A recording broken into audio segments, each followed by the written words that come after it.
नमस्कार दोस्तों, आप सभी का स्वागत है हमारे YouTube channel BCS basic physics में।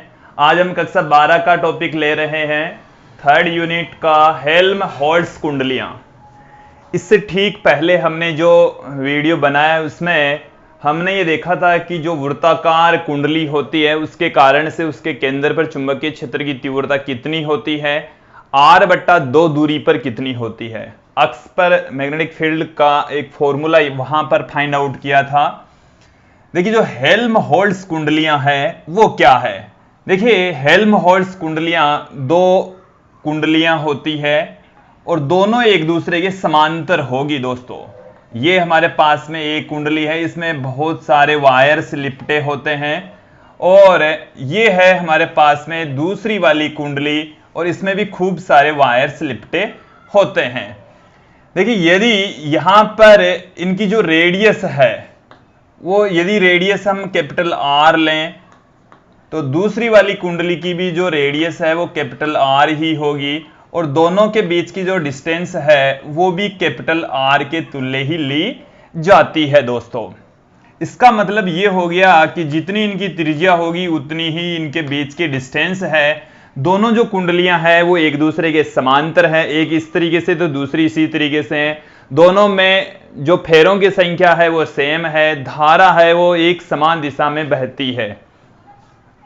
प्रत्येक जो कुंडली है तो दोनों जो कुंडलियां हैं यदि उनकी त्रिज्या समान है, बहने वाली धारा की दिशा समान है, दोनों के बीच की जो डिस्टेंस है वो यदि उनकी त्रिज्या के तुल्य है, दोनों यदि समांतर व्यवस्थित है, तो उन कुंडलियों को हम हेल्महोल्ट्ज़ कुंडलियां कहते हैं। एक बार फिर से सुन लीजिए दोस्तों कि दो समाक्षी, दोनों की अक्ष सेम होनी चाहिए, समाक्षी समांतर रखी हुई धारावाही कुंडलियां जिनकी त्रिज्या के बराबर उनके मध्य की दूरी हो, तो उन कुंडलियों को हम हेल्महोल्ट्ज़ कुंडलियां कहते हैं।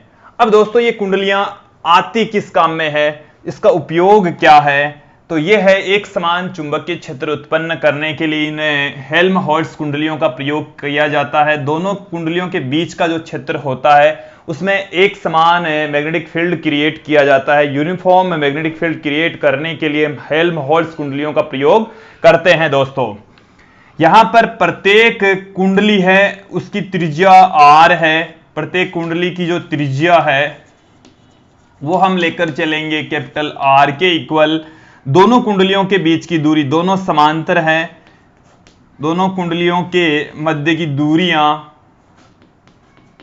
कुंडलियों के मध्य की जो दूरी है दोस्तों वो हमारे पास में वो भी कैपिटल R के तुल्य ही है। प्रत्येक कुंडली से प्रवाहित धारा, प्रत्येक कुंडली से जो धारा प्रवाहित होती है वो हम लेकर चलेंगे, प्रवाहित जो धारा है वो हम लेकर चलेंगे विद्यार्थियों I, और दोनों ही कुंडलियों में से बहने वाली जो धारा है उसकी डायरेक्शन सेम होगी।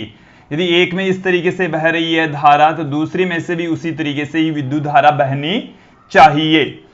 तो दोस्तों अब हम यहां पर छोटा सा एक फॉर्मूला यहां पर देखने वाले हैं कि इन कुंडलियों के कारण से इनके मध्य भाग में कितना जो चुंबकीय क्षेत्र उत्पन्न होता है। हम वृत्ताकार कुंडली के कारण से उसकी अक्ष पर चुंबकीय क्षेत्र की तीव्रता का फॉर्मूला जानते हैं, और r/2 दूरी के ऊपर भी चुंबकीय क्षेत्र की तीव्रता का फॉर्मूला जानते हैं।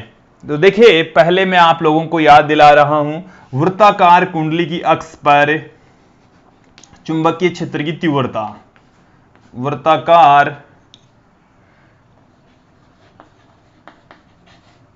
कुंडली की अक्ष पर धारावाही वृत्ताकार कुंडली है, और उस धारावाही वृत्ताकार कुंडली की अक्ष पर चुंबकीय क्षेत्र की जो तीव्रता होती है B = μ0 n I r² बट्टे में 2 अक्ष स्क्वायर प्लस r² की घात 3/2, ये हमारे पास में फॉर्मूला होता है दोस्तों।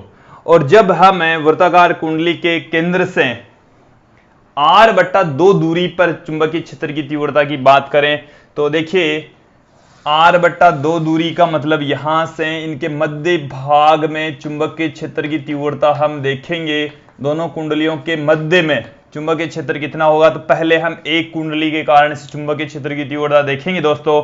पहले मैं आप लोगों को बता देता हूं कि वृत्ताकार कुंडली के कारण से उसके केंद्र से r/2 दूरी पर चुंबकीय क्षेत्र की तीव्रता कितनी होती है। तो किसी एक की वजह से हम देख लेते हैं एक बार। किसी एक वृत्ताकार कुंडली के कारण, किसी एक वृत्ताकार कुंडली के कारण केंद्र से r/2 दूरी पर चुंबकीय क्षेत्र की तीव्रता, वो भी हम पहले कंडीशन में देख चुके हैं। चाहे तो आप यहां पर फिर से फाइंड आउट कर सकते हैं। उस चुंबकीय क्षेत्र की तीव्रता को हम B1 से लिख दें। इसमें अक्ष के स्थान पर r/2 पुट कर दीजिए दोस्तों। तो μ0/2 तो पहले से ही पड़ा है, NIr² भी पड़ा है। इधर हम जब r/2 पुट कर देंगे तो r²/4 आ जाएगा, प्लस में r² पढ़ाई है। जब देखिए इसे को हम कैलकुलेट करेंगे, μ0 NIr² बट्टे में यहां से 5/4 r² आएगा। 5/4 r² की घात है 3/2, ये 2 यहां पर पढ़ाई है। B1 बराबर, यहां से देखिए दोस्तों इस 4 की भी घात 3/2 आएगी। मैं एक बार एजडीज पुट कर देता हूं, μ0 NIr² बट्टे में 2, इसमें 5 की घात 3/2 है। इसका मतलब है ये 5√5, और इस 4 का भी घात 3/2 है तो 4√4। r की घात 3/2 से 2 कैंसिल हो जाएगा, r का क्यूब आ गया। यहां से देखिए इस 4 का रूट आएगा 2, 2 से 2 कैंसिल हो जाएगा, ये 4 ऊपर चला जाएगा, फिर नीचे रह गया 5√5, μ0 NI बट्टे में r रह गया है दोस्तों। ये हमारे पास में आ गया। किसी एक वृत्ताकार कुंडली के कारण से r/2 दूरी पर इनके मध्य भाग में इसकी अक्ष पर चुंबकीय क्षेत्र की तीव्रता। अब दूसरी कुंडली के कारण से भी चुंबकीय क्षेत्र की तीव्रता उतनी ही उत्पन्न होगी, क्योंकि उससे भी दूरी तो उतनी ही है। दूसरी वृत्ताकार कुंडली के कारण मध्य भाग में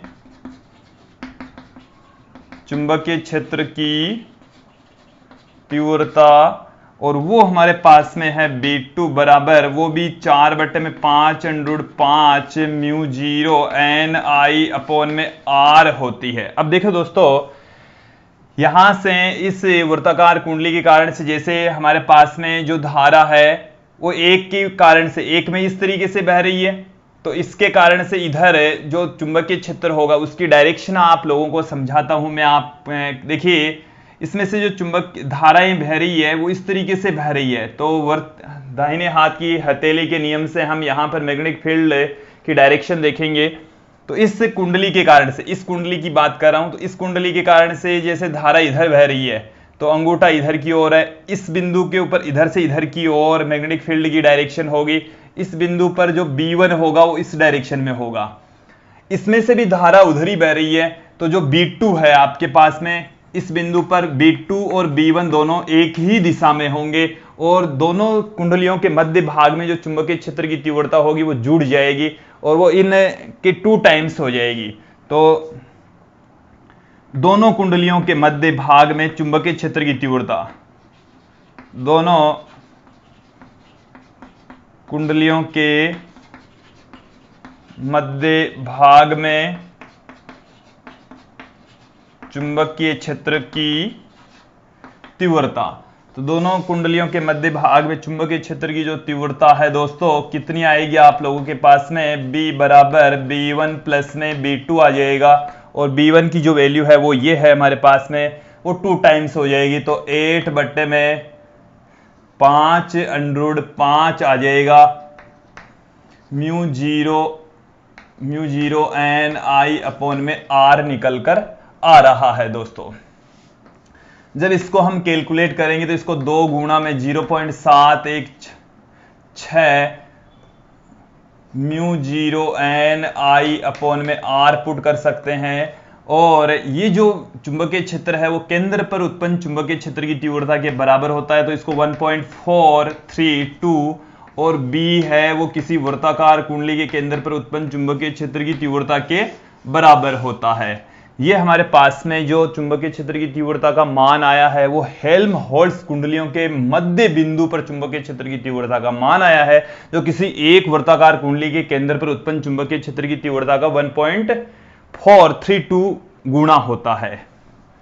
अब जैसे आपके पास में ये दो वृत्ताकार कुंडलियां हैं और इन वृत्ताकार कुंडलियों के कारण से जो उत्पन्न चुंबकीय क्षेत्र की तीव्रता है उसका यदि हम वक्र खींचें दूरी के साथ में, तो आप देखेंगे कि जो चुंबकीय क्षेत्र की तीव्रता है उसका वक्र हमने खींचा था। इस तरीके से चुंबकीय क्षेत्र की तीव्रता का वक्र आएगा कि कुंडली के केंद्र पर जो चुंबकीय क्षेत्र होता है वो अधिकतम होगा, और जैसे ही हम इस कुंडली से दूर जाएंगे इस इधर या इधर, तो चुंबकीय क्षेत्र की तीव्रता इस तरीके से कम होती चली जाएगी।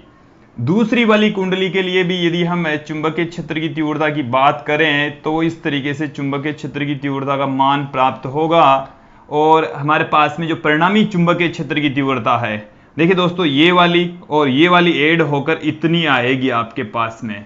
ये हमारे पास में परिणामी चुंबकीय क्षेत्र की तीव्रता, दोनों एक ही दिशा में होती है। यहां पर इस बिंदु पर ये और ये ऐड हो जाएगी, इतनी हो जाएगी, यहां पर ये दोनों ऐड होकर इतनी हो जाएगी, तो ये लगभग एक समान चुंबकीय क्षेत्र प्राप्त होता है दोनों के मध्य भाग में। इस कुंडली से लेकर इस कुंडली तक, इधर हमने लिया है B, और ये एक कुंडली के केंद्र O1 से दूसरी कुंडली के केंद्र O2 तक के मध्य का भाग है, ये O1 है, दूसरा O2 है दोस्तों। तो परिणामी जो चुंबकीय क्षेत्र की तीव्रता होती है दोनों कुंडलियों के मध्य भाग में, वो लगभग समान रहती है। ये वाला जो वक्र है, ये वाली जो लाइन है, वो दोनों कुंडलियों के मध्य भाग में चुंबकीय क्षेत्र की तीव्रता को प्रदर्शित करती है। आप लोगों को ये वीडियो अच्छे समझ में आया होगा। जो हेल्महोल्ट्ज कुंडली है उसका उपयोग यही होता है कि वो एक समान चुंबकीय क्षेत्र उत्पन्न करने के काम में ली जाती है, उपयोग में ली जाती है दोस्तों।